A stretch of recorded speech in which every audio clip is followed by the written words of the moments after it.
예.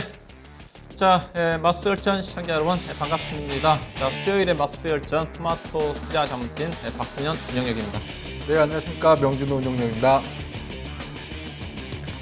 자, 안녕하십니까. 예. 여전히 웃으시네요.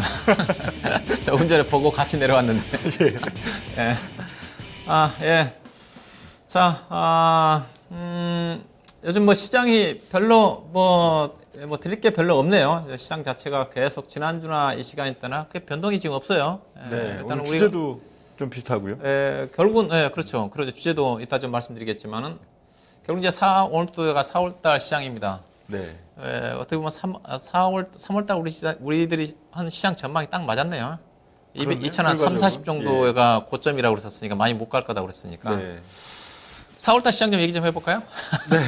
4월달 시장 어떻게 전망하십니까? 그렇죠. 3월 달에 제가 2028에서 2035 정도까지 거기까지는 쉽게 치고 올라갈 거다. 그런데 2028, 2035에 도달을 하면은 대략 한 달 정도 다이아몬드 조정을 받게 될 것이다. 그런 말씀을 드렸고 그 시기가 3월 달 중순이니까요. 한 달 정도가 마무리되는 시점은 4월 10일에서 4월 15일 정도가 되겠죠. 그 지수 자체로 놓고 본다면은 앞으로도 이제 4월 1일이니까 한 열흘 정도는 조금 더 이제 등락 조정을 보일 걸로 보이고 지난달에도 분명히 말씀드렸습니다. 2028, 2035 부딪히면은 한 달 동안 다이아몬드 패턴의 등락 조정을 보이고 4월 달 이제 중순 실적 시즌이 시작되는 시점에 지수가 올라간다고 했죠. 2090, 2100대로 올라갈 것이다. 그런 얘기를 드렸는데 뭐 이번 달은 월 초 흐름은 좀 계속 등락 장세 그리고 월 중반 한 4월 10일에서 15일께부터는 또 밀고 올라가는 장세가 나타날 가능성이 매우 높다. 그렇게 볼 수가 있겠고 한 5월 초, 5월 중순 정도까지 밀고 올라가면 거기에서 또 다이아몬드가 나타나는데 그때의 다이아몬드는 좀 위험한 다이아몬드가 될 가능성도 있다. 이 정도가 되겠습니다. 네. 저도 뭐 3월달 시장 2040포인트, 2050포인트는 잠깐 터치를 할 수 있어도 안착하기는 쉽지 않을 거다. 제가 그렇게 말씀드렸는데 거의 그 흐름대로 전개된 것 같습니다. 저도 4월달 시장은 약간 상향 조정된 쪽입니다. 일단은 3월달에 비해서 이제 4월달 변수는 많지 않습니다. 그렇지만 가장 중요한 변수가 있죠. 실적 시즌이라는 거.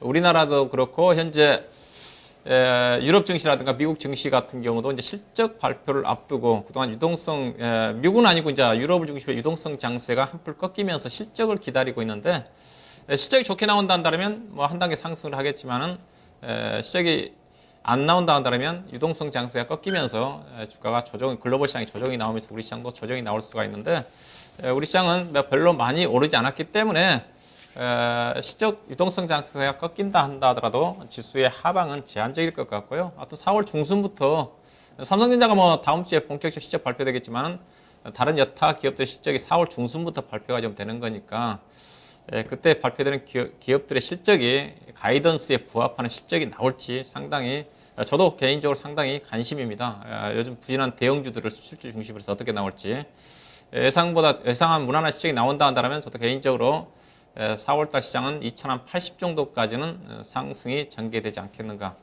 하방도 저는 개인적으로 크지는 않을 거다. 잠깐 2000포인트를 살짝 이탈할 수는 있겠지만은 대체적으로 2000포인트 전후 1990포인트 정도와 2080포인트 정도의 어떤 밴드에서 움직임이 전개되지 않겠는가 나름대로 그렇게 예상하고 있고요. 그보다 가장 중요한 것 자체는 여전히 지수에 신경 쓰지 마시고요. 지금 산업이라든가 업종 종목 전략이 중요합니다. 오늘 또 이제 주제가 결국은 주제 자체가 전략으로 연결되는 거니까 참고해 보시기 바라겠고요.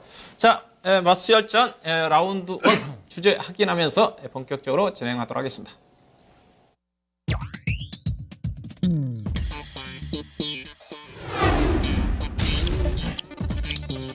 예, 자, 주제 올라와 있네요. D의 공포. D라는 것 자체는 디플레이션의 약자를 소개한 것 같습니다. 디플레이션의 공포, 현실화되나.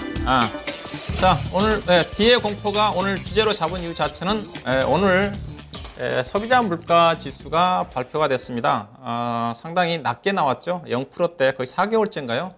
0%대니까.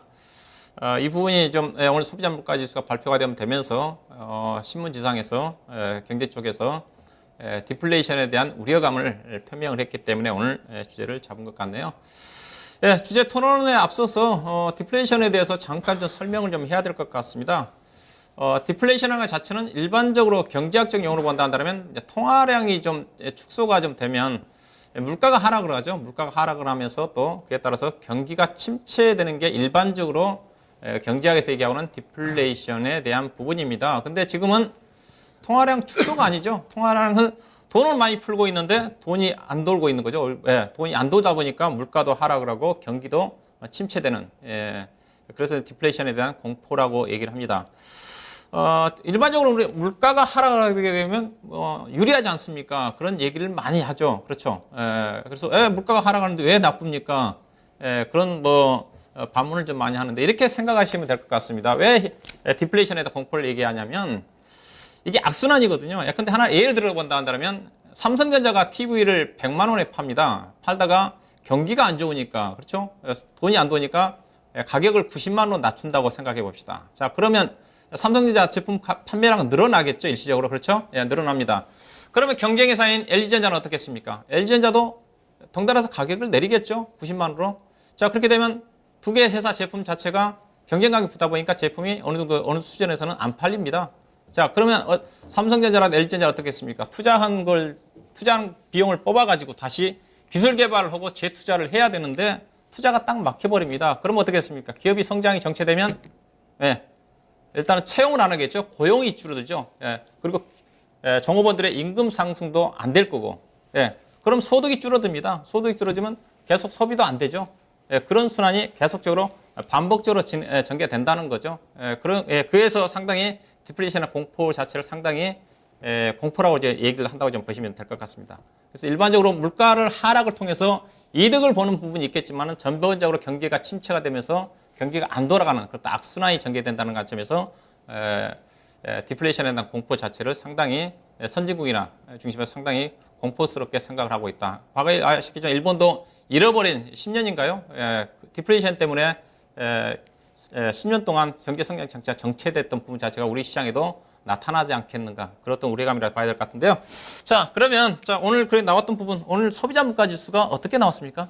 네, 오늘 소비자 물가 지수에 있어서는 지난달 3월달 소비자 물가에 있어서 0.4% 정도, 0.4%를 기록했다 그렇게 나왔고요. 어떻든 그 4개월째 0%대 상승률이다. 지금 작년도 12월 이후에 4개월째 0%대 상승률이다 그렇게들 나오고 있고요. 또 언론 기사에들 보면 그 담배값 인상분, 작년 연초 담배값 인상분에 대해서 반영되는 한 0.58%포인트 이 부분을 감안을 했을 때는 오히려 마이너스의 단계, 마이너스 한 0.1 정도 실질적으로 마이너스 물가가 아니냐. 그렇기 때문에 대단히 위기의 시점이 아니냐 하는 뉴스들도 오늘 뒤에 공포 관련해서 나오고 있는데요. 여기서 담배값 인상분에 대한 것도 0.58%가 있지만 사실 이렇게 소비자 물가가 작년도 12월 달, 1월 달, 2월 달, 3월 달 계속적으로 0%대가 되고 있는 데에는 유가 폭락이 큰 원인인 것이죠. 기름값 여러분들도 작년도 하반기 휘발유 차 넣으시는 분들 1,800원대, 1,900원대 넣으시던 게 지금 1,500원대, 때로는 1,400원대 이렇게 굉장히 낮아져 있는데요. 유가와 또 그 유류 관련된 또 제품들 관련돼 갖고 가격이 낮아진 부분은 사실 이 0.58%보다도 훨씬 큽니다. 그런 면들이 있기 때문에 지금 뉴스에서는 소비자 물가가 4개월째 0%대다 디플레이션 공포에 빠지는 것이 아니냐라고 하지만 사실 별 의미가 없다는 거죠. 유가와 유가 관련 상품들이 상당히 이 소비자 물가 하락률을 크게 낮추고 있는 면들이 되기 때문에 우려할 사항은 별로 없다. 그런 생각들도 또 해봅니다. 물가. 지금 저물가란 얘기가 나돈 지가 상당히 오래됐습니다. 0%대가 지금 4개월 연속이고 1%대 미만이 거의 아마 상당히 2013년도 아마 이후가 좀 될 거예요. 상당히 저물가 기조가 지속적으로 좀 전개가 좀 되고 있는 쪽이고 오늘 이제 발표된 것 자체가 이제 4개월 연속 저물가 기조가 전개되고 조금 전에 명진우 의원이 얘기했듯이 담배값 인상을 감안하면 실질적으로 물가 자체가 마이너스다. 그 정도니까 그런 충분히 디플레이션에 대한 공포가 다시 한번 오늘 시장에서 이슈화 될 만한 그런 내용이었던 것 같습니다. 일단은 저는 소비자 물가 지수는 오늘 나왔던 내용 우리 명준이 충분히 좀 말씀 좀 드렸기 때문에 이제 물가를 떠나서 물가 경제 지표 자체도 좀 봐야 될 것 같아요. 어떻게 보면 이 부분도 이제 산업 생산 지표라고 그러죠. 그러니까 매월 한 달 동안 좀 발표가 한 달에 매월 월말에 좀 발표가 좀 되죠. 그러니까 산업 생산 국내 이제 경기 동향 자체가 상당히 중요합니다. 좀 더 물가가 좀 떨어진 부분 자체가 결국은 경제 자체가 안 돌아가니까 물가 자체가 떨어지는 그런 흐름으로 연결된다고 봐야 될 것 같은데. 저는 이제 산업 생산, 국내 경제 활동과 관련해 가지고 산업 생산 활동 지표를 좀 봐야 될 것 같은데, 우리나라 주식 투자하신 분들은 어떻게 보면 미국의 뭐 내구재 주문이라든가 ISM 뭐 제조업 지표라든가 그다음에 뭐 유럽의 PMI라든가 중국의 PMI 지표는 많이 신경을 쓰는데, 우리나라 경제 지표에 대해서는 우리나라 주식 투자하신 분들이 별로 신경 안 쓰는 것 같아요. 저는 항상 월말에 발표된 국내 산업 생산 활동 지표를 좀 많이 참고를 합니다. 그게 이제 우리나라 경기를 현 주세를 나타내는 거고, 결국은 주식시장 자체가 경기를 반영한 거잖아요. 그렇죠? 경기가 좋아져야 이제 기업들이 실적으로 연계될 수 있는 부분이기 때문에, 그래서 현재 국내 경기의 어떤 동향을 한눈으로 볼 수 있는 게 산업 활동 동향입니다. 그래서 3월 31일 날 2월 달 산업 생산 활동이 좀 발표가 좀 됐는데, 일단 좀 전반적으로 2월달 산업 생산 활동은 좋게 나왔어요. 1월달은 상당히 안 좋았거든요. 저도 상당히 걱정을 했었는데, 1월달 외형적으로 보게 된다 한다면 2월달 산업 생산 활동 지표가 약 2.5% 정도 증가됐어요. 표를 보시게 되게 되면 이게 산업 활동이라는 자체는 크게 보면 생산, 소비, 그다음 투자 활동이거든요. 표를 보시게 되면 생산이라든가 소비라든가 투자 활동이 다 플러스죠. 근데 지난 1월달에 산업 동향을 보게 되게 되면 다 마이너스입니다. 마이너스였고 거의 2000년도 이후에 가장 안 좋을 정도로 상당히 안 좋았어요. 그래서 저도 개인적으로 2월달 산업 동향이 어떻게 좀 발표가 좀 될지. 왜냐하면 2월달 같은 경우는 1월달에 전격적으로 금리도 인하를 했고, 또 작년에 두 차례 걸쳐서 금리 인하를 한 효과 자체가 3개월, 4개월 이후에 반영이 된다 한다면 충분히 이제 2월달 정도는 나올 수 있는, 경제 지표상 나올 수 있는 부분이었기 때문에, 그래서 일단은 외형적으로 본다면 지표는 상당히 좋게 나온 것 같습니다. 2011년도 3월달 이후에 산업 생산 활동이 가장 증가폭이 컸다고 그랬으니까, 이제 근데 그 증가폭이 큰 부분을 우리가 점검을 해봐야 될 것 같은데, 여러 표를 본다면 상당히 좋아지고, 경기가 이제 경기 부양 효과가 나타나구나 그렇게 볼 수가 있는데, 그렇지만은 또 그런 것 같지는 않습니다. 2월달에 좋게 나온 부분 자체는 1월달에 워낙 안 좋았거든요. 조금 전에 얘기했다시피 워낙 안 좋았고 감소폭이 컸고, 또 기저 효과 때문에 그런 영향이 있었던가. 그다음에 2월달에 이제 명절이 있었기 때문에 그 효과 때문에 일시적으로 2월달에 좋아진 게 아닌가 그렇게 좀 볼 수가 있는 거고요. 그래서 경기 회복 자체는 좀 더 지켜볼 필요가 있다. 즉 2월달 이후에 3월달 산업 동향 활동을 좀 봐야지 우리나라 경기 자체가 어느 정도 수준인지를 알 수가 있겠다. 다만 그렇지만 2월달 산업 활동 동향 자체는 좀 양호하게 나왔다. 그렇게 좀 볼 수가 있을 것 같고요. 그다음에 이제 그다음에 보면 이제 경기에서 선행지표라고 있습니다. 경기 선행지표 함께 나왔던 3월 30일 날 국내 산업 동향과 관련해 가지고 경기 동행지수하고 선행지수가 있죠. 이거 상당히 좀 주식 투자할 때 상당히 중요한 역할을 합니다. 특히 선행지수. 왜냐하면 선행지수라는 자체는 향후에 적게는 3개월 아니면 6개월 이후에 국내 경기 동향을 나타내는 거거든요. 그래서 주식시장도 본래 경기에 비해서 6개월 정도 선행해서 움직인다고 그러지 않습니까? 그래서 선행지수와 종합주가지수는 거의 비슷합니다. 그래서 또 실제로 경기 선행지수에도 종합주가지수 항목이 포함이 될 정도로 경기 선행지수와 종합주가지수 밀접한 상관관계를 가지고 있는데, 하여튼 2월달 경기 선행지수와 동행지수는 표를 보시다시피 큰 폭으로 증가됐어요. 그렇죠? 선행지수 자체가 103까지 급등을 했고, 그다음에 동행지수도 상승하는. 동행은 현재 어떤 경기 동향을 나타내는 쪽이죠. 그래서 현재 지표로 본다 한다면 2월달 동향 지표와 경기 선행지수로 본다 한다면 경기가 약간 회복되는 조짐을 보이고 있다. 그렇지만 조금 전에 이게 1월달에 기저 효과와 명절 효과를 감안해 본다 한다면 실질적으로 1월달, 2월달 합한 생산과 투자, 소비 활동을 점검해보면 오히려 작년 동기보다 0.1% 정도 감소했습니다. 그런 측면에서 지표상으로는 2월달 좋게 나왔지만은 3월달 지표를 좀 확인을 해볼 필요가 있지 않겠는가. 뭐 그렇게 해줘서 조금 전에 소비자 물가 지수는 뭐 최저치고 국내 경제 활동은 아직까지는 본격적으로 경제 지표상으로서는 회복되는 시그널이 나오지는 않고 있다. 그래서 3월달 지표 자체가 3월달 지표는 결국은 언제 발표? 4월 말일 날 발표가 되죠. 그때 여러분들이 국내 산업 동향 활동을 주목해 볼 필요가 있지 않겠는가, 그렇게 좀 볼 수가 있을 것 같고요. 산업 동향과 관련해 가지고 우리 명준 의원님 하실 말씀 있으십니까? 네, 지금 산업 생산 지표들 있어서는 조금 눈에 띄는 쪽들은 그 건설 쪽 그리고 서비스업 쪽들이 되겠죠. 자료화면 지금 도표를 지금 보시면요.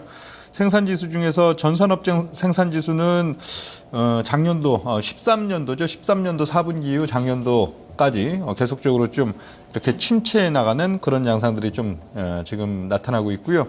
광공업 생산에 있어서도 역시 13년도 4분기를 피크로 15년도 1, 4분기에 넘어오는 동안에 좀 감소되는 그런 양상들을 볼 수가 있겠고, 반면에 건설업 지수는 그 건설업 생산 지수는 상당히 15년도 1, 4분기 들어왔고 호전되는 양상들이죠. 작년도 4분기에 비해서 6.6% 정도 크게 호전되는 그런 양상들을 볼 수가 있겠고, 뭐 최근에 보면은 여기저기 진짜로 좀 이렇게 뭐랄까요, 기존의 건물들을 이제 부수고 새 건물들을 짓는 움직임들이 상당히 많이 보이기는 하는, 길거리에 시멘트 차들이 많이 굴러다니는 그런 모습들을 좀 볼 수가 있겠고, 그리고 좀 상당히 견조한 모습들이 서비스업 지수가 되겠죠. 뭐 2013년도 4분기 이후 현재까지 보면은 계속적으로 좀 증가하면서 한 2.5%대 정도 유지를 하고 있는 그런 면들. 뭐 산업 생산 지표 나온 것에 있어서는 특징은 역시 건설업 생산 증가율이 큰 폭으로 높아지고 있는 면, 그리고 서비스업 생산 증가율도 꾸준하게 계속 늘어나고 있는 면들이 특징이다. 그렇게 볼 수가 있겠습니다. 네, 우리 명준호 운영력은 좀 세부적으로 업종별로 산업 동향 관련 자료를 가지고 언급해 주셨네요. 이런 내용들은 여러분들이 그 통계청에 들어가게 되게 되면요, 매월 말일날 발표가 된다고 그랬습니다. 매월 말일날 아침 8시 한 반 정도에 발표가 됩니다. 그래서 주식 투자하신 분들은 분명히 보셔야 돼요. 업종별로 세부적으로. 결국은 건설업종 증가율 자체가 상당히 큰 폭으로 증가됐다고 그랬지 않습니까? 건설업종 보게 되면 지속적으로 작년 하반기 이후부터 지속적으로 상대적으로 업종별 보면 증가폭이 상당히 큽니다. 그래서 업종별 이제 세부적으로 조금 전에 포괄적으로 말씀드렸지만은 산업활동에 들어가게 되면 건설업종 투자라든가 건설 기성의 어떤 신규 주택 부분이라든가 건축 허가 면적이라든가 그다음에 자동차 어떤 판매 대수라든가 출하량 증가라든가 그다음에 반도체라든가 모든 업종들이 다 나와 있습니다. 정유 업종들에 대한 해외 수출 동향이라든가, 그래서 그렇던 부분들을 기본적 분석하신 분들은 그런 부분들을 많이 염두에 둡니다. 그래서 여러분도 매 월말에 통계청에 들어가게 되면 전반적으로 조금 전에 제가 표 자체도 통계청에서 제가 뭐 스크립한 내용들입니다. 구체적으로 들어가게 되면 우리나라 경제 상황과 또 업종별로 구체적인 동향이 나와 있으니까 주식하시는 분들은 그런 부분들은 해외 쪽에만 경제 지표만 관심을 갖지 마시고, 우리 시장이 더 중요하지 않습니까? 특히 요즘 같은 경우는 해외 시장과 우리 시장과 별로 밀접한 상관관계가 별로 없죠. 업종 내에서 국내 시장의 산업 동향에 따라서 상당히 움직임이 상당히 큽니다. 즉 업종 내에서 차별화 장사가 전개되고 있는 거니까 업종 내에서 좋은 업종이 있고 상대적으로 부진한 업종이 있기 때문에 그런 부분들을 여러분들이 스스로 산업활동 동향에 들어가서 한번 체크해 볼 필요가 있지 않겠는가. 자, 그렇게 좀 말씀 좀 드리고요. 자, 그 다음에 좀 뭐 경제 지표, 우리나라 현재 또 경제 상황에 대해서 점검을 좀 하고 있는 쪽인데, 자, 명준님이 우리나라 수출 추이 좀 조사해 본 적 있으세요? 네, 그 수출 추이 한번 보겠습니다. 수출 추이 있어서도 상당히 계속 좀 좋은 얘기들이 많이 나오고 있죠. 작년도 12월 달부터 무역 수지가 사상 최대치 흑자다, 그런 뉴스들을 자주 보게 되는데, 이번 3월 달에 있어서도 그 사상 최대 흑자를 또 갈아치웠습니다. 그 무역 수지는 83.9억 달러 정도 3월 달 지금 나오면서 역사적으로 이 무역 수지는 사상 최대 흑자가 나타났는데요. 수출이 큰 폭으로 늘어나서 이 무역 수지가 좋아진 것보다는 역시 수입이 큰 폭으로 감소해서, 수입이 감소한 부분은 그렇죠, 유가 그리고 무슨 자원 가격의 급락, 이런 부분들이 결국은 우리의 뭐 원자재 내지는 농산물 등등에 있어서 수입 가격 자체를 낮춘 그런 면들이 상당히 포인트가 되겠고요. 전년 동월 대비 작년도 3월 달 대비로 그 수출에 있어서는 4.2% 정도 감소세가 약간 나타났고, 수입에 있어서는 무려 15.3% 정도 감소세가 나타남으로써 무역 수지는 아주 큰 폭으로 개선이 되는 그런 양상들이 나타났고, 여기서의 좀 포인트라고 볼 수 있는 거는 그래프 한번 보겠습니다. 그래프를 한번 보면 상당히 좀 특징적으로 비슷한 양상을 나타내는 게 2009년도 3월 달이 되겠죠. 2009년도 상반기가 어떻든 뭐 2007년 서브프라임 이후에 또 조정 장세 속에서 이제 추세적인 전환점을 맞이하던 그런 시점인데요. 현재 시점 같은 경우에도 이 수입에 대한 감소폭이 큰 폭으로 줄어들면서 이 무역 수지가 크게 호전되는, 여기서 좀 짙게 나온 파란색이 수출에 대한 그래프가 되겠고요. 좀 옅게 나온 파란색이 수입에 대한 그래프가 되겠는데, 두 개의 격차가 크면 클수록 이 굵은 선이 옅은 선보다 높은 데 있을수록 그만큼 그게 무역 수지의 폭이 되겠는데요. 현재 시점 수출에 대한 감소가 살짝 나타났지만 오히려 수입에 대한 감소가 큰 폭으로 나타나면서 지금 호전이 되는 이런 양상들이 되겠습니다. 결과적으로는 뭐 가계에 있어서도 조금 더 여유로워지는 거죠. 아무래도 이 우리 생활비 내지는 가계에서 지출하는 금액들에 있어서도 뭐 기본적으로 일단 뭐 휘발유 가격이라든지 또 유가 관련된 그런 가격들의 비중도 상당히 있고요. 그 가운데는 또 뭐 식비 그리고 농산물 가격 등등의 이런 가격들이 있는데, 이런 가격들이 크게 낮아짐으로써 상대적으로 또 가게에 있어서도 좀 현금이 돌 수 있는 기반들이 되고요. 그런 가운데 또 금리도 지속적으로 최저 수준의 금리 수준들이 지금 계속 나타나기 때문에 뭐 사실 어디 돈을 투자할 데가 없죠. 채권이든 은행이든 거의 박한 이자를 주는 그런 단계. 이게 결국 가계에서 또 기업에도 확장이 됩니다. 600조 이상 기업들이 유보금을 쌓아두고 있는데, 그 유보금들을 채권에 투자하기에도 별로 이율이 안 나오고 은행에 투자해도 이율이 안 나온다. 뭘 해야 될까요? 가게든 기업이든 사실 돈이 몰릴 수 있는 곳은 투자처죠. 투자처라는 건 결국 부동산과 주식, 그런 가운데서 부동산은 이 한번 신중하게 선택한 이후에는 또 뭐랄까 이렇게 자금을 쉽게 이익이 날 경우에도 회수하기가 좀 어려운 면들 내지는 이런 면들이 있는 반면, 주식은 투자를 하고 투자에 대해서 이익이 나오면 그걸 회수하는데 그다지 어려운 부분들이 없죠. 버튼 한번 누르고 증권거래세금 0.3% 내주면은 그걸로 깔끔하게 끝날 면들이 있기 때문에 주식시장에 있어서는 상당히 또 긍정적인 효과들을 줄 수 있는 것들이 현재 여러 가지 뭐 이런 동향들이다 하는 면들도 볼 수가 있겠습니다. 네. 저는 수출 증가, 조금 전에 무역 수지 흑자 폭이 크게 확대가 되고 있다. 특히 표를 보시게 되게 되면 무역 수지 흑자 폭이 작년에 비해서 큰 폭으로 증가합니다. 저는 이제 이 부분을 무역 수지 돈을 달러가 많이 들어오니까 흑자 폭이 큰다는 자체는 분명히 좋죠. 그렇지만 이게 꼭 좋은 것만은 저는 아니라고 보고 있는 쪽에, 어떻게 보면 지금 무역 수지 흑자는 불황형 흑자거든요. 즉 수출도 늘어나면서 또 수입도 함께 늘어나면서 흑자가 늘어나야지 정상적입니다. 근데 표를 보시게 되게 되면 수출 증가 감소폭보다 수입 감소폭이 월등히 크죠. 물론 이 부분이 이제 분명히 유가 하락 부분이 가장 크게 차지합니다. 우리나라는 수입 중에서 유가에 대한 원유 도입 비용이 가장 크게 작용을 하니까. 근데 작년 2014년도와 비교해 보면 3월 달만 비교해 보면 2014년도에 무역 수지 흑자가 35억 불이었는데 3월 달에만 84억 불입니다. 자, 저는 이걸 주목을 해야 될 것 같은데요. 작년에 우리나라 연간 무역 수지 흑자가 890억 불이었습니다. 자, 이렇게 된다 한다면 올해 최소한 1000억 불이 훨씬 넘어간다는 거죠. 제가 지난주에 얘기했던 부분이기도 합니다. 그래서 일반적으로 이제 달러가 많이 들어온다는 거죠. 어떻게 보면요.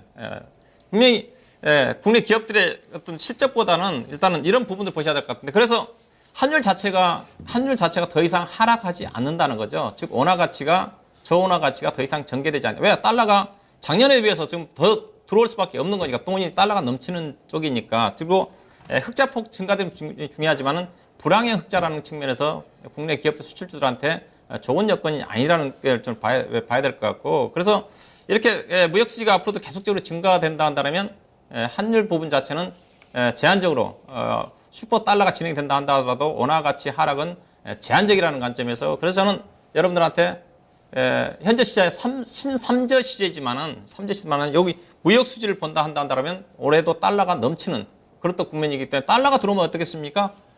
원화로 환전해야 되겠죠. 그러면 국내 시장만 유동성이 커집니다. 그리고 원화 가치 달러가 넘치는 국면이기 때문에 저 원화는 그렇게 강하게 진행되지 않는다는 거죠. 그렇게 된다면 수출주들한테는, 이걸 보면서 여러분들 보셔야 될 거는 수출주들한테 유리할 게 없다는 겁니다. 그렇죠? 유리할 게 없다. 그래서 제가 얘기하고 있는, 이따 전략에 말씀드리겠지만은, 이 달러가 넘치는 국면에서 원화 가치, 저 원화 가치 국면은 많이 오래 진행되지 않을 것 같고, 그 다음에 우리나라 원화 가치만 약한 게 아니라고 그랬었죠. 엔화도 약세고 그다음에 중국 위안화라든가 모든 신흥시장도 인도라든가 대만이라든가 유럽까지도 돈을 푸는 쪽이기 때문에 상대적으로 우리나라 원화 약세 자체가 수출 기업들한테는 유리하게 작용하지 않을 거라는 거죠. 그래서 이 무역 수지, 수출이 추이를 좀 보시면서 여러분들이 그런 부분들을 염두에 둘 필요가 있지 않겠는가. 과거 같으면 돈을 많이 벌었던 것 자체가 상당히 좋은 분이었었는데 수입이 감소하면서 상대적으로 무역 수지 흑자가 증가되는 부분 자체는 분명히 현 시장에서는 불황형 흑자라는 관점에서 주목할 필요가 있지 않겠는가. 그렇게 좀 말씀 좀 드리고 싶고요. 자, 그렇다면 다음 주제로 좀 넘어가서 자, 그렇다면 디플레이션에 대한 우리 서두에 얘기했던 공포 자체가 현실화 될 거냐? 우리 한마디로 네. 어떻게 생각하십니까? 예, 뭐 현실화는요. 뭐 공포를 공포를 느끼는 끝난다? 것도 예, 공포를 느끼는 것도 좀 그래요? 예. 저는 아마 약간 가능성은 있다. 당장은 아니지만은 2년 이후에 당장은 가능성은 없죠. 저도 2년 이후에 정도는 충분히 좀 가능성이 있지 않겠는가. 이 부분은 좀 이따 좀 말씀 좀 드리고 그렇다면 우리 명준의 위에 따른 그렇던 근거는 어디에 두고 있습니까? 예, 제 생각엔 뭐 한 2년 후쯤 되면요. 오히려 인플레이션 이런 프로에서 야, 이거 인플레이션 큰 문제가 아니냐. 인플레이션에 대한 면들이 훨씬 좀 굉장히 이렇게 무겁게 달아지지 않을까 그런 생각들도 좀 들고요. 현재 뭐 본다면은 단적으로 뭐 시장에 있어서 경기에 대해서 본다면은 디플레이션과 결국은 이 유동성 효과 이 두 가지의 지금 싸움이라고 볼 수가 있습니다. 이 향후에 이제 뭐 증시의 대세 전망이나 이런 부분들 놓고 본다면은 이 결국 디플레이션이 압도를 하여 앞으로 이제 경기가 계속 침체되고 증시도 나빠지는 그런 상황들이 될 것이냐 아니면 유동성이 확장기에 들어섰기 때문에 이 유동성의 확장기의 힘으로 오히려 증시 경기도 또 오히려 호전이 되고 증시에 있어서도 추세적인 상승기로 넘어갈 것이냐 하는 그런 싸움이 되겠는데요. 이 디플레이션이랑 유동성이랑 붙으면요. 과거 역사상 유동성이 항상 이겼습니다. 항상 이건 두 가지가 꼭 그렇게 나타나요. 디플레이션 구간에서 유동성이 너무 많이 지금 뭐 이제 뭐 공급이 됐다 이런 가운데 이제 유동성이 수축되는 문제에 대해서 우려감을 주는 경우는 없습니다. 그럼 이미 이미 그 경기가 과열 국면 속에서 억제로 가는 단계이기 때문에 그런 경우들 절대 없죠. 이 디플레이션기에서는 항상 또 유동성 효과가 나타나고 반면에 인플레이션기 뭐 3년, 4년, 5년 경기가 계속 좋아지고 경기가 확장되고 기업 실적들도 엄청 좋아지는 그런 가운데에서는 거기서는 오히려 인플레이션을 굉장히 걱정하는 단계가 되고 그런 가운데 속에서 그런 시점에는 또 동시적으로 유동성의 이탈. 야, 그동안 이 유동성의 힘들이 상당히 돈의 힘이 상당히 긍정적으로 작용했는데 이제 차익 실현 내지는 회수를 위한 유동성의 이제 이탈이 나타나면 어떻게 되겠냐 하는 그런 우려감들이 항상 놓여지죠. 그러니까 모든 이 국면들 경기에 있어서의 상승을 앞둔 국면, 본격적인 하락을 앞둔 국면 항상 두 가지의 싸움에 놓입니다. 디플레이션과 유동성에 있어서는 유리한 국면 두 가지가 맞서는 면, 또 한 국면은 이제 고점부에서 인플레이션과 유동성 이탈에 대한 두 가지가 맞서는 이런 상황들이 보이는데 항상 보면은 어느 쪽이 이겨요? 디플레이션이랑 유동성 공급이 붙으면은 유동성 공급이 이긴다는 거예요. 결국 경기가 살아나고 증시가 좋아진다는 얘기죠. 반면에 디플레이션이랑 유동성 이탈이 붙으면은 또 유동성이 이겨요. 유동성의 이탈이 이긴다는 거예요. 아무리 경기가 3년, 4년 동안에 계속 좋았고 실적이 계속 3년, 4년 동안에 좋았고 경기가 확장기를 3년, 4년 이상 보였어도 이제 인플레이션과 유동성이 이탈하는 두 가지가 붙어버리면은 유동성의 힘으로 오히려 조만간의 시점, 3개월, 6개월 이내 시점에 증시에 대폭락이 나타나고 또 자연스럽게 어떻게 돼요? 경기는 이제 다시 위축되고 또 금리는 본격적인 인하기로 또 넘어가게 되고 그리고 이 경기와 지수는 이제 하향하는 그런 단계가 오는데 이건 역사적으로 항상 똑같이 반복되는 양상들입니다. 이렇게 되는 이유는 디플레이션과 인플레이션이 이 증시에 있어서 선행적 지표보다는 후행적 결과물이기 때문에 그런 거죠. 디플레이션은 왜 왔을까요? 디플레이션을 우려하는 단계가 왜 됐을까요? 그동안 벌써 한 몇 년이죠? 2007, 8년 한 7년, 8년에 걸쳐서 경기가 계속 수축 내지는 위축의 단계에 계속 있었기 때문에 그 마지막 결과물 그게 디플레이션으로 오는 겁니다. 그럼 경기가 확장될 때 3년, 4년, 5년 상당 기간을 확장기와 또 이제 성장기를 거친 이후에는 뭐가 와요? 그 결과물로서 인플레이션이 오는 거죠. 즉 디플레이션이 왔기 때문에 이게 앞으로 이 디플레이션의 힘으로 증시가 빠진다 하는 면들이 아니고 이거는 매듭을 지어주는 결과물의 측면이에요. 그렇기 때문에 제 생각에는 뭐 디플레이션에 대한 공포 이것 때문에 증시가 앞으로 큰 폭으로 계속적으로 빠지고 내년도 내후년도도 안 좋은 상황이 온다보다는 오히려 그동안 상당한 수축의 단계를 보여줬던 거 거기에 대한 마지막 결과물로서 더 좋아지는 그런 요소가 될 걸로 보이고요. 한번 뭐 단적으로 생각해 보세요. 2007년, 2008년에 증시 대상투기에 야 디플레이션에 대한 우려감 이런 얘기하는 거 봤어요? 2011년도, 2012년도에 또 많은 업종들에 있어서 대상투기에 디플레이션에 대한 우려감 이런 얘기하는 적 본 적 있냐고요? 없단 말이에요. 그런 때는 오히려 인플레이션에 대한 우려감 이런 얘기들은 많이 나오죠. 이렇게 이해하시는 게 좋을 걸로 판단이 됩니다. 네. 저는 뭐 약간 가능성이 있다는 전제인데 일단은 이렇게 보시면 될 것 같습니다. 자, 조금 전에 디플레이션에 대한 정의가 그렇다고 했습니다. 통화량이 축소가 좀 되면서 물가가 하락을 하고 경기가 침체되는 게 디플레이션이라고 그랬죠. 근데 지금 통화량이 돈이 넘치죠. 돈이 넘칩니다. 사상 최저 금리인데도 불구하고 표를 보시게 되게 되면 돈이 안 돌고 있죠. 통화 유통 속도 자체가 거의 돈이 안 돕니다. 더 이상 금리를 인하해도 별 영향이 없는 거죠. 이 부분을 경제학적으로 얘기하면 유동성 함정이라고 그랬죠. 더 이상 금리는 내려도 돈이 안 돌고 실물 경기에 영향이 없는 수준. 이 수준인데, 자, 더 이상 금리 내려봐 효과는 없을 거고요. 일단은 물가가 올라가야 되는데 돈이 풀 만큼 푼 상태에서 되는데도 물가가 안 올라갑니다. 그래서 돈이 풀어서 유동성이 풍부한 상태면 지금 이미 시장에 돈이 돌면서 어떤 약간 인플레이션 조짐이 나타나야 되는데, 즉 돈이 딱 숨어 있다는 거죠. 그러면 이 돈이 돌아야 되는데 돈다는 전제는 뭐겠습니까? 일단은 시장에서 우려하고 있는 가계 부채에 대한 우려감이 좀 해소가 좀 돼야 될 것 같은데 그 부분이 제가 보기에는 당장에 해소될 것 같지는 않습니다. 우리나라 또 성장률 자체는 결국 물가가 올라가기 위해서는 성장률이 올라가야 되는 게 정상이죠. 그렇지만 우리나라 성장률이 지금 계속 지금 3%대 저성장이거든요. 이 저성장 국면은 지속적으로 전개될 수밖에 없습니다. 그러면 저성장이면 물가도 안 올라갈 거예요. 안 올라간다고 좀 봐야 될 것 같고 이 귀족 여기다가 저유가 자체는 현재 전망으로 본다면 당분간 유가가 60, 70%대 상반기 내는 올라가기 어렵다는 전망이기 때문에 물가도 안 올라간다는 거죠. 즉 신삼저 자체가 상당 기간 진행이 좀 된다 한다면 결국은 저물가인 상태에서 돈도 안 돌면서 경기가 침체가 좀 되면서 그런 또 국면이 좀 더 진행될 좀 가능성, 그래도 우려감이 좀 있지 않겠는가, 뭐 그런 관점에서 당장은 아니다 한다 하더라도 지금은 돈을 풀고 있기 때문에 당장 디플레이션 효과가 없습니다. 만약 경기가 안 살아나고 이런 국면이 지속이 좀 되면서 가계 부채에 대한 우려감이 지속이 된다 한다면 1년, 2년 이후에는 약간의 어떤 과거에 일본의 어떤 장기 불황식의 어떤 디플레이션에 대한 어떤 가능성도 약간 어떤 우려감이 있지 않겠는가. 우리가 거기까지 가지는 말아야 되겠죠. 그래서 저도 개인적으로 1년 정도까지는 괜찮은데 이 부분이 경기가 돈을 풀어도 지금 안 살아나고 있는 부분이 좀 더 장기화된다 한다면 그랬던 가능성은 있지 않겠는가. 그리고 지금 디플레이션 우려감 부분 자체가 구조적인 문제입니다. 우리나라 자체도 지금 인구 고령화 문제 때문에 생산성이 떨어지고 있거든요. 그 부분이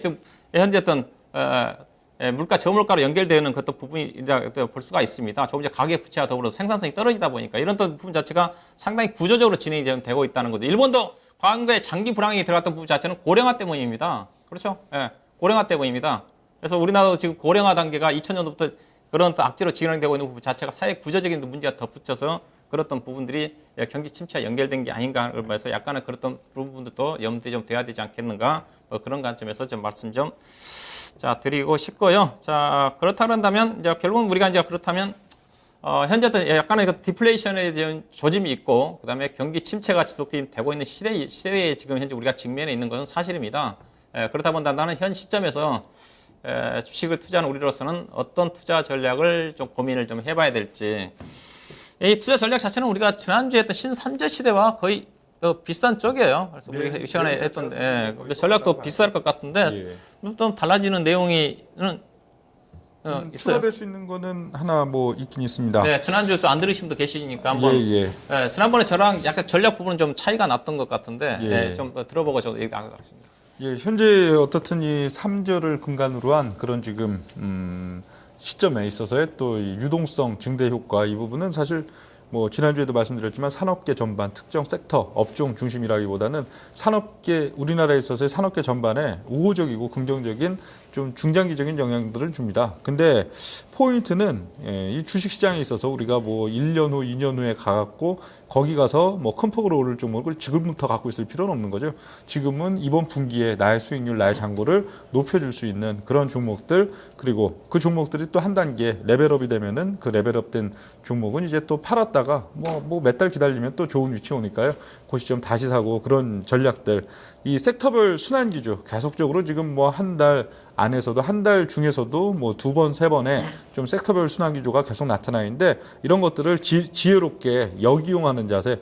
그러니까 결국은 쫓아붙지 마라. 어느 정도 뭐 며칠 상당히 시장에서 흥행시키면은 쫓아붙지 말고 오히려 흥행이 이제 이 뭐랄까 유행과 흥행을 이제 막 넘겨주는 그런 느낌. 초입 단계에서 오히려 붙잡든지 아니면은 좀 뭐랄까 거래량이 완벽하게 죽어 있는 그런 단계에 가갖고 오히려 매집해 놓고선 기다리고 있는 그런 자세가 여러분의 장고 수익률들을 늘려줄 수 있다 하는 그런 말씀들이 되겠고요. 그런 가운데 이 뭐 디플레이션 얘기인데 오히려 1분기 실적 시즌 당장 이제 뭐 다다음 주로 도래한 1분기 실적 시즌에 있어서는 역시 이번에도 긍정적으로 작용할 가능성이 있습니다. 지난 4분기에도 굉장히 제가 긍정적으로 작용할 것이다. 그것은 순상품 교육 조건, 즉 교육 조건 대응치의 급격한 호전으로 인해서 4분기 실적 시즌이 그 당시에 비관과 우려하는 반대로 굉장히 좋게 나타날 것이다. 우선 미리 예측을 드린 면이 있는데 이번 1, 4분기 실적 시즌에 있어서도 역시 지금 뭐 지난 시즌 반짝하고선 뭐 지난 분기 좀 좋아지는 효과가 나타나다 이번에 다시 침체될 거다 그런 얘기들도 있고 어떤 쪽들은 또 이번 분기도 긍정적일 거다 하는 얘기들이 있는데 저는 뭐 이번에도 똑같이 지난번과 마찬가지로 순상품 교육 조건 요걸 지금 분석함으로써 이거는 선행적 지표입니다. 디플레이션, 인플레이션 이런 것들은 후행적 지표지만 순상품 교육 조건은 항상 지난 분기에도 보았듯이 선행적 지표가 되겠는데 한 데이터를 지금 보면요. 그 14년도 3분기죠. 작년도 3분기 같은 경우에 분기 평균 환율 있어서는 1,031원 정도가 됐었고요. 그 분기 평균 유가 수준은 WTI 기준으로 98달러 정도가 됐었습니다. 순상품 교육 조건 대응치는 두 가지죠. 우리나라 기업들이 얼마나 장사를 해외에서 잘할 수 있느냐, 그리고 같은 매출로도 이익을 많이 얻어낼 수 있느냐 하는 면들인데 환율은 가급적이면은 좀 강한 달러의 상태가 좋고요. 반면에 그 유가에 있어서는 가급적이면 낮은 유가가 유리한 두 가지의 퍼센테이지에 대한 합계치로 볼 수가 있는데 14년도 4분기 같은 경우에는 분기 평균 환율은 1,089원 수준으로 5.6% 정도 증가를 했었죠. 그리고 분기 평균 유가 수준은 75달러 정도로 23.5% 정도 감소함으로써 교육 조건 대응치가 한 분기 기준으로 봤을 땐 29.1% 정도 호전되면서 이게 어떻게 나타났어요? 4, 4분기 실적 시즌에 있어서 의외로 실적이 괜찮게 나오네. 이런 양상들이 나타났죠.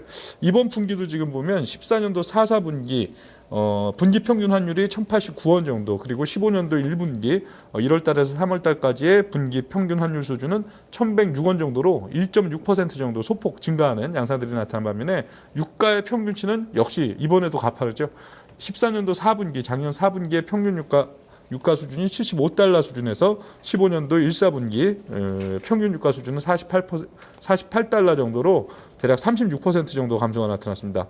즉 교육 조건 대응치는 37.6% 정도 또 호전이 되는 양상들이 이번 분기에 나타나 있는데 지난 분기 29%의 호전으로도 상당히 긍정적인 양상들이 나타났는데 이번 분기는 36%예요. 오히려 더 긍정적인 양상이 나타나죠.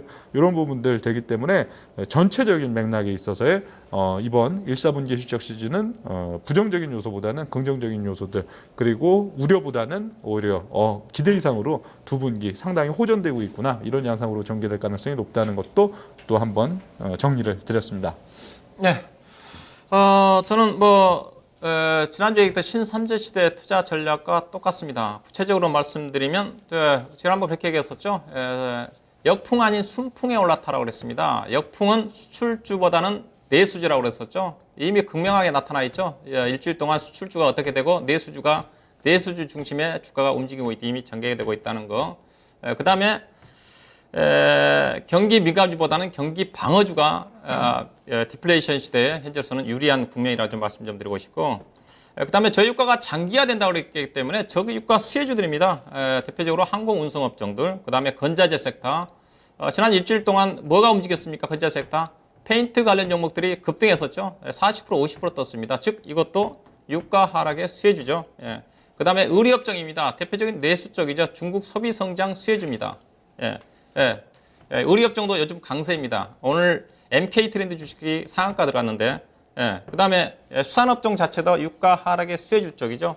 예, 이 부분 보셔야 돼. 그다음에 저금리와 관련해 가지고 상당 기간 디플레이션 우려감 때문에 저금리 자체가 저금리가 진행될 수밖에 없는 거죠. 저금리가 가장 수혜받을 수 있는 쪽 증권.